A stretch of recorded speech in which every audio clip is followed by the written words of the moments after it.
Hello, friends. Today is a special day in the church calendar.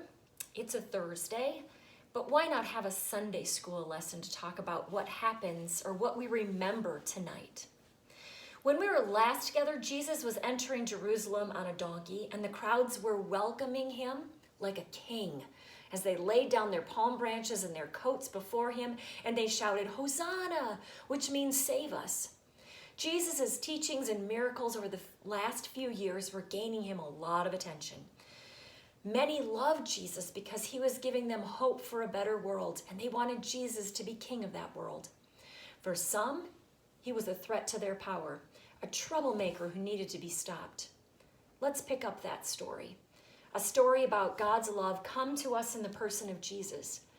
And because Jesus is God's love in the flesh, we're going to use the character of Jesus as a heart. On this particular night, we remember that Jesus gathered with his disciples to share a meal that reminded them how God had delivered the Israelites from slavery in Egypt many centuries earlier. This supper was also the last that Jesus would have with his disciples. See, Jesus knew that the people who hated him had a lot of power, and they're going to use that power to hurt him. So what does love do in the face of death? Well, this night, love gathers and eats with friends. And after they had eaten, Jesus took bread and he broke it and he gave it to them and said, "Take and eat. This is my body given for you." And then he took the cup and he said, "This is my blood shed for you." This was a new covenant, a new promise, a way that Jesus was going to be with them. Take, eat, and drink. Love gives them a way to remember him after he is gone. But love also gave a command about who to be and what to do after he was gone. Jesus says, "You call me teacher and Lord, and indeed that's who I am. So then do what I do." And Jesus takes a basin that's filled with water, and there's a towel, and he washes the disciples' feet. Now, this is an act only a servant would do, not a lord or a king or a teacher. They were too important to do those things. Servants were not seen as very important people, but love doesn't see them that way. Jesus washes the disciples' feet to make their dirtiest parts clean. Feet were really dirty in those days. And he reminds them that love, God's kind of love, serves. They now should do just as Jesus had done for them. Be humble. Serve others. Those who shouted Hosanna and cried for Jesus to be their Messiah and King, this is what that kind of world would look like. Everyone serving everyone. No one getting too full of him or herself or too far ahead of others. God's kind of love turns the world upside down. For those at the bottom, this was good news. This was hopeful. Yes, yes, they cried. May it be so. But for those at the top, this was not good news, and they had the power to stop it, and Jesus knew this. He could feel the tension, he could see the stares, he could hear the whispers and the rumbles. He knew his death was near. What does love do then? Well, love left the table. Love took his disciples.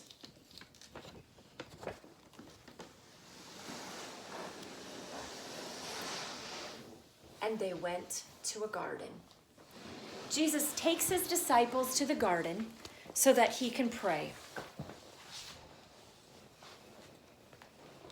Jesus prays and asks the disciples to stay awake, but they cannot. Jesus prays to do love's will, to love until the very end. Love the one that will betray him. Love the one who will deny him. Love those that will scatter and desert him to save their own lives. Love will not even hurt those who wish to hurt him.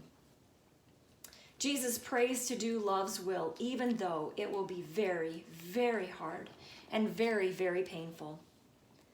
Suddenly in the garden, there are noises. There are noises, and they're getting closer. The disciples are awake. What is going on? Suddenly there are lights. Voices are getting closer. There is Judas, one of Jesus' disciples. He gives Jesus a kiss on the cheek. This is not a friendly kiss. This kiss tells the soldiers who Jesus is so they can arrest Jesus.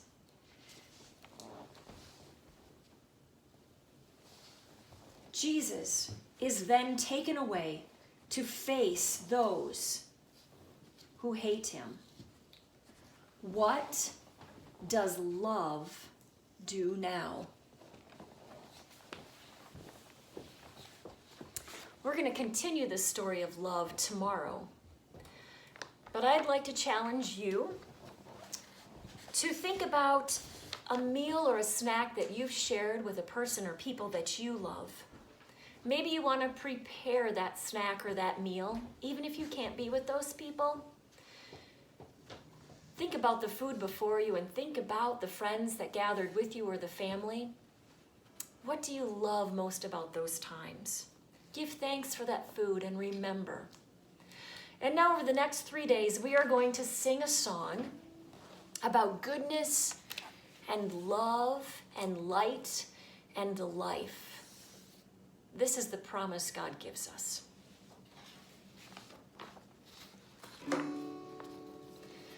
Goodness is stronger than evil.